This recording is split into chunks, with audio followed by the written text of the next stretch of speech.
feel na natin na paparating na ang holiday season. So I'm sure marami ang nag-iisip, ano kaya ang maganda naming pwede pang idagdag sa mga existing baked products that we sell during Christmas or holiday season.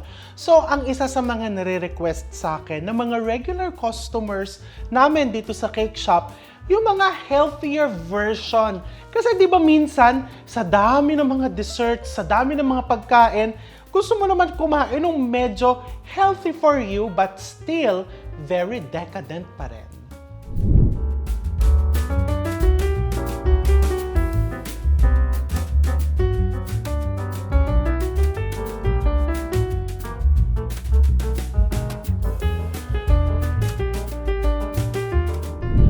So today, let's create a version of carrot cake na healthier because we're going to use whole wheat flour, particularly my favorite flour brand, La Filipina Unchlorinated. Meron na silang whole wheat flour. Of course, bongga kapag whole wheat flour ang ginamit mo because syempre, especially for a recipe like carrot cake na gumagamit ka ng carrot na talaga namang masustansya, dadagdagan mo pa ng harina that is high in fiber, talagang mas healthy kainin. Yung para bang may isip mo kahit kumain ako ng cake, hindi ako basta-basta dahil high in fiber itong aking kinakain. So simulan natin. Very basic, you can use any size or any shape of pan. Pero ngayon, I'm using the standard. This is 9-inch round pan that I'm just going to grease with some vegetable oil shortening. Grease mo lang ng manipis and then lagyan mo ng parchment paper. Ganun lang. Pwede ka din gumamit ng loaf pan. Pwede mo din gawing cupcakes to. And I've also preheated my oven to 350 degrees Fahrenheit. Oops, nahulog. Oh, nahulog po talaga. Hindi ko na po gagamitin yan. Didiretso po yan sa lababo. Kahit hindi ko na ipakita didiretso sa lababo. Dahil wala na naman ako ibebake. Maggagabi na, oh. So, mag-beauty rest na. And then next, in a bowl, you put all of the ingredients. Eh, paano po yan? Wala po akong mixer. Hindi pa Pasko, hindi pa ako niririgaluhan ng asawa ko ng mixer, or hindi pa ako nakakaipon ng pambili ko ng mixer. Easy ka lang. Hindi mo kailangan ng mixer. Dinidisplay ko lang yung pink mixer ko dahil gagamitin ko yan mamaya for the icing. But for the cake itself, you won't be needing a mixer. So very, very simple. Make sure that your bowl is clean and ilalagay ko lang lahat ng ingredients dito.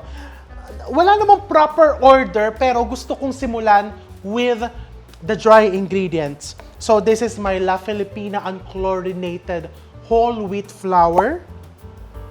And then I'm also putting some walnuts. Taga Palawan po ako. Pwede po bang kasoy ang ilagay ko?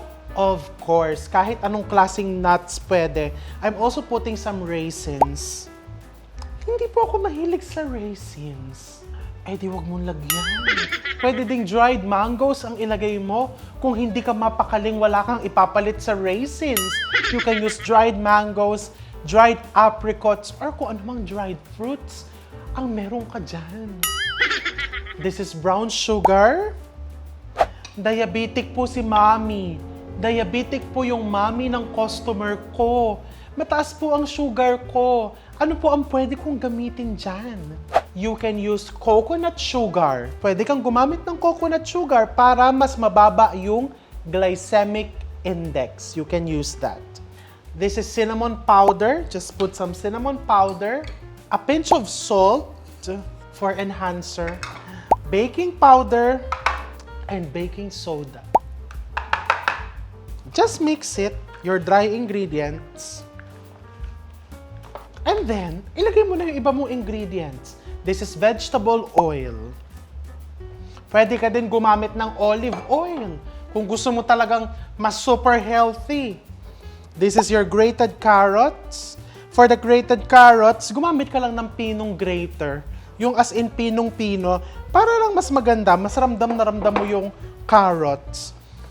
And then I have here 3 whole eggs. And this is crushed pineapples.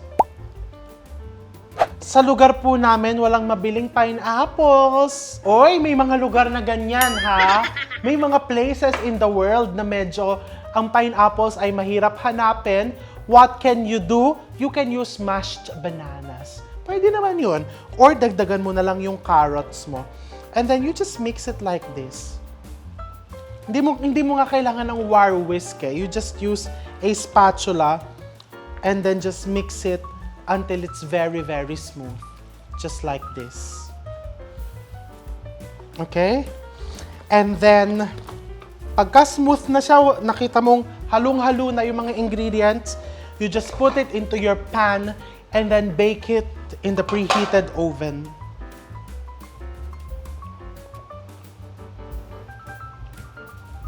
Mga 1 oras ang baking time nito.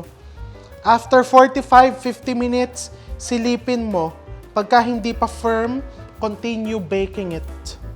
And of course, this cake is very delicious on its own, kahit hindi mo lagyan ng icing, especially if you plan to eat it for breakfast or kung talagang medyo Jetta mode ka.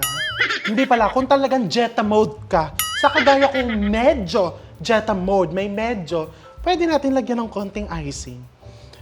Eh kasi naman po, parang hindi ko makayang kumain ng cake na walang icing. 'Di ba? A cake without an icing is just a muffin. Says who? Says me. Ganun lang po kasimple yun. 'Di ba? Para bang a party without a cake is not a party. Ganun lang yun. So a cake without an icing is just a muffin. It's not a cake. And muffin is different from cake. Ang dami kong sinasabi. My God! Ganun talaga yon. And I'm sure, kahit tumataas ang kilay mo, nag-a-agree ka naman sa sinasabi ko. 'Di ba? O, yan. I-bake na natin to. Hindi ko na ipapakita kung paano ko i-bake kasi makikisalang lang po ako dun sa kabilang kusina dahil nagtitipid po ako sa gas. Bye! See you in 45 minutes. Hindi pala. Medyo matagal-tagal kasi papalamigin ko pa. Ayan na. So, after 1 hour of baking, eto, naluto na yung ating carrot cake na bonggang-bongga and pinalamig ko na din ng konti. So, tatanggalin ko na siya sa pan. Eto lang, ganitong small spatula. Huwag niyong gagamitan ng kutsilyo ito. Kahit alam ko, napapanood po namin na kutsilyo ang ginagamit nung iba. Well, nasa sayo naman yan. Pero kasi, eventually, ninipis yung baking pan mo and mabilis masisira. So, just use a spatula like this. So, i-invert mo lang. And of course, may parchment paper yan. You just remove the parchment paper and look how nice it is. So, this is just a 1-layer carrot cake. Kung gusto mo naman 2 layers, di pwedeng mag-bake ka pa ng isa pagpatungin mo or pwede din namang hatiin mo to sa gitna. Pero ang gagawin natin ngayon is just a simple 1 layer, yung para bang naked carrot cake. So, once this is ready, diba? Paano po yan? Ready na yung cake. Pero ako feeling ko hindi pa po ako ready. What should I do? Pwede mong balutin ng cling wrap yan and then just store it in the fridge or in the freezer. Let's say bigla ka magbiyahe, mag-out of town ka, or let's say wala ka mabiling pang-icing, gusto mong patagalin, or after 2 weeks pa yung birthday mo, i-cling wrap mo lang and i-freezer mo. Okay? Pagtatagal ng linggo. Pag naman days lang, cling wrap mo and then just store it into the fridge. Pero ako excited, so gagawin ko na yung icing next. So for the icing, it's very, very simple. Ang perfect na kapartner ng carrot cake is your cream cheese frosting, and let's prepare a very simple one. Medyo marami itong gagawin ko because meron pa akong isang binake na carrot cake. Para isang haluan na lang ako. May pagririgaluhan kasi ako. So yan, just put your cream cheese there. This is 1 kilo of cream cheese. Pero syempre, kalahati lang po ang gawin ninyong recipe, pang isa lang. And then this is 2 cups of butter. Ang dami naman butter! Pwede rin bawasan ng konti. Pero ako kasi gusto ko malasang malasa. And ang butter is pampalasa yan. Make sure the cream cheese and the butter both at room temperature. Hindi po pwedeng malamig yung cream cheese, mahihirapan ka. And then just beat this. You just want to beat this until very smooth. Okay, and make sure to scrape the sides of the mixing bowl. And meron ako ditong powdered sugar. You just use 1 to 2 cups of powdered sugar depending on the sweetness level that you want.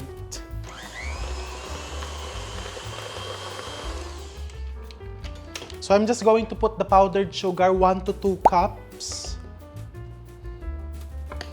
Hindi ko ilalagay lahat because I don't like it too sweet. And kasi 'di ba, yung ating carrot cake, we used our favorite La Filipina whole wheat flour. Parang a healthier version. Pagdating naman sa icing, sobrang tamis. So wag mo din masyadong gawing super sweet yung icing. Ayan, nagparamdam ang asukal, tumalsik. Bakit daw sinisisi siya sa pagiging super sweet? Okay? Pag smooth na siya, pwede mo tikman. Let's say, oh, ay, paano yung gusto ko mas matamis? Tikman mo muna. Just perfect. Tama-tama lang. Scrape the sides. Scrapes the bottom.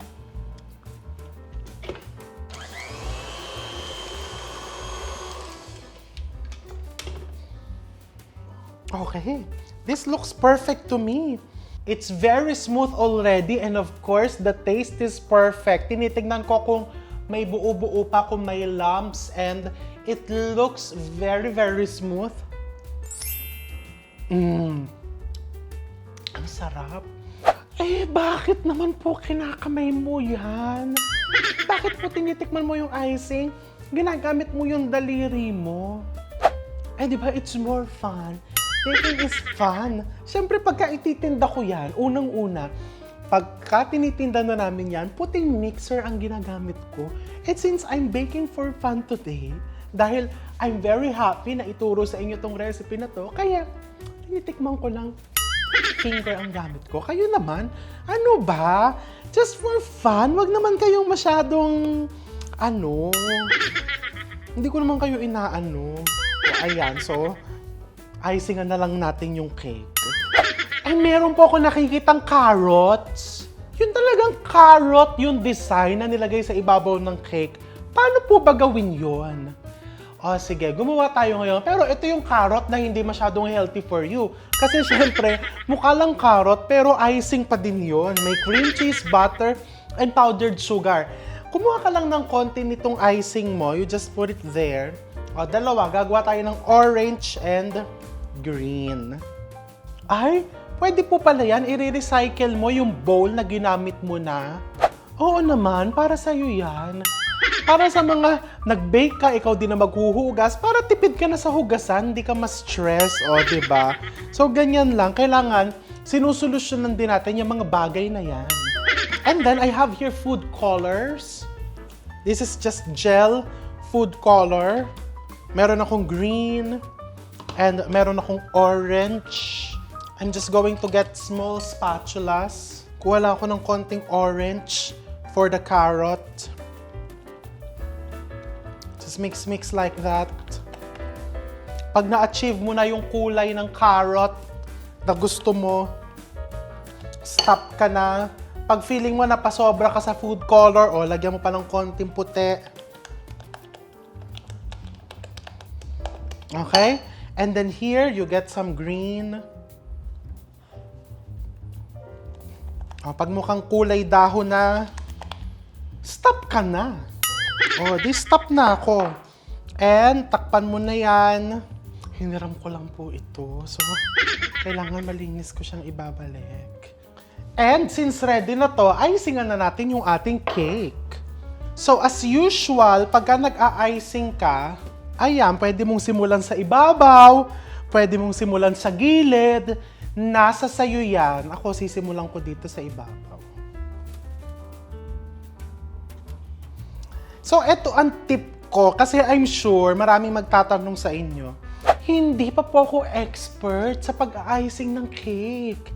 Pasmado yung kamay ko. Nanginginig po yung mga kamay ko. Kasi ngayon lang po talaga ako nagbe-bake. Hindi na po ba ako pwedeng magtinda ng cake na may icing? Of course, pwede. Pareho tayo, pasmado din po ang kamay ko. Makikita mo, di ba? Kasi matigas ang ulo ko. Pagka-bake or pagkaluto ko, naghuhugas ako ng kamay. Kaya napapasma ang aking mga hands. So, may technique dyan. Eto lang, no? Social din pakinggan to. You can call your cake rustic. O, di ba? Social. Yung bang dinedecorate mo, pero hindi pantay-pantay. So, you can call it rustic carrot cake. O, ayan. May mga waves. And then, yung gilid, ganun din. Ang importante naman dyan, matakpan mo yung cake. Pero alam mo kung ano pinaka-importante? Kailangan masarap yung cake mo. Kasi, ito no, hindi naman sa anuhin nyo na ako. Pero diba, nakakalungkot yung, ang ganda-ganda nung cake. Yun talaga ang ganda-ganda. Parang ayaw mong galawin sa ganda, pero hindi masarap. Diba? Yung parang ayaw mong galawin sa ganda nung cake, pag tinikman mo na, parang ayaw mo ulit galawin. Diba? Gets mo yon? So, ito namang cake natin, kahit naman hindi kagandahan ng gagawin nating cake, ay nako, mauubos naman. Cake stand na lang ang matitira. Ayan. So, this is the rustic carrot cake. Lagyan mo lang ng icing yung gilid. And then, dito sa taas, lagyan mo na lang ng mga waves na ganyan. O, diba? O, waves. Sa side, pwede ding lagyan mo na lang ng mga waves kung gusto mo. Pero ako, papantayin ko na lang yan. Okay. And then, linisin lang natin yung gilid using a spatula.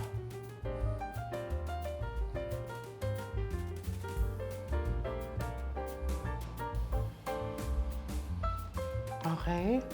And then, let's pipe the carrots. Ganito lang kasimple yon. Now, for the carrots, isalin mo lang sa piping bag. You can just use a disposable piping bag. Ilagay mo lang dyan.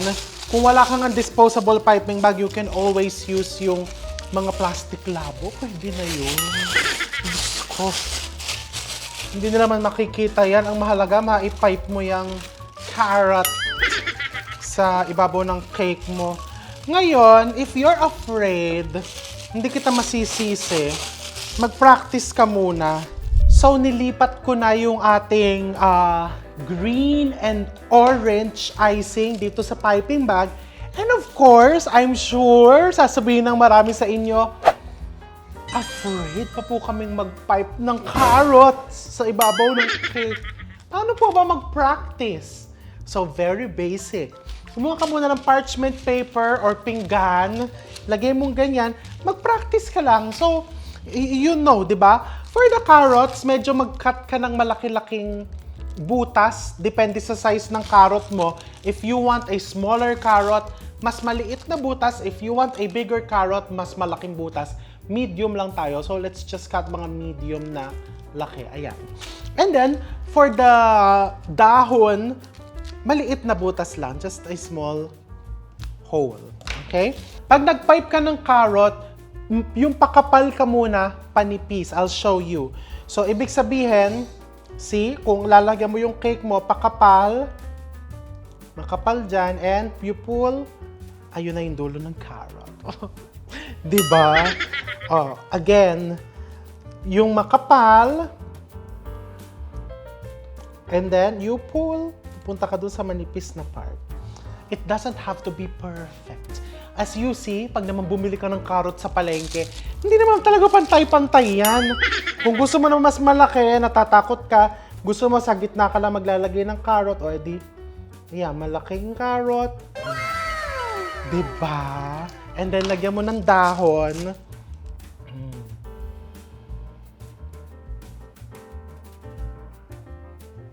Diba? Kung gusto mo naman parang yung dahon mo is heart, o hindi parang heart. Oh. Ganun lang kasimple. Kung gusto mo mini carrots, edi mini carrots. Ang taba naman ng carrot. Oh my God. Kailangan mag-jeta.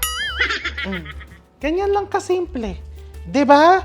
Oh, so, ngayon, the moment of truth, dito mo na ilalagay yan sa tunay na cake.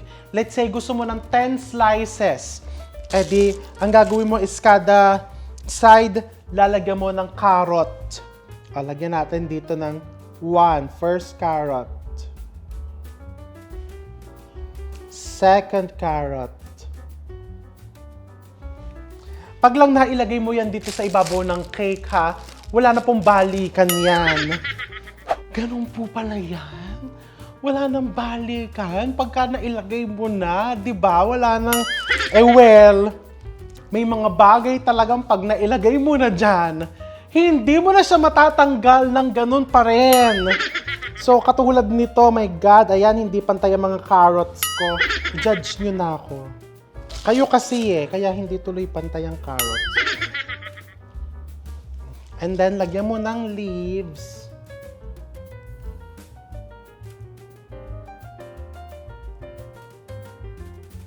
Okay.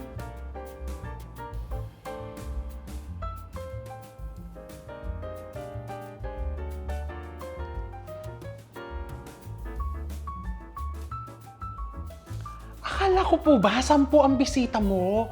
Kasi 10 slices ang gagawin mo. Eh bakit 1, 2, 3, 4, 8 slices lang yan, 8 lang yung carrot. Tinext ko na po yung 2, wag na po silang pumunta. Kasi nagkamali ako ng 5. Diba? Na-overwhelm ako. My God, ay nasa harap ka ng camera, syempre, diba? O, ayan. Rustic carrot cake. Ngayon, lalagyan ko lang ng konting walnuts to, magpapakuha ko. Lalagyan natin ng walnuts. O, narinig nyo, talaga nagpapakuha ako ng walnuts.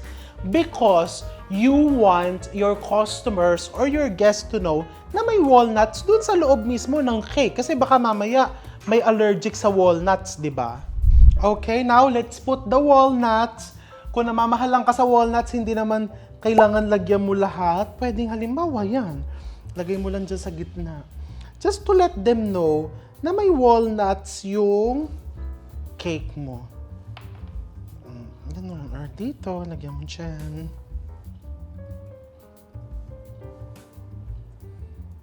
Oh, ayan. That's it. So this is our bonggang-bonggang carrot cake na healthier version. Healthy for you, healthy for me, and you. Okay, my favorite part. Tikman na natin itong healthy version ng carrot cake.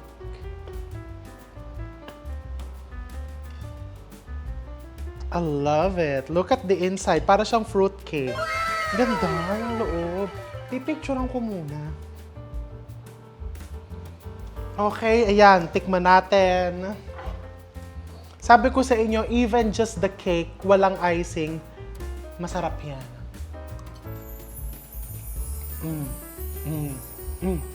Ang moist. And alam mo yung mas masarap? Yung feeling na alam mong medyo healthy sa for you. Ay, di ba? You know that feeling pag healthy for you. Now with the icing.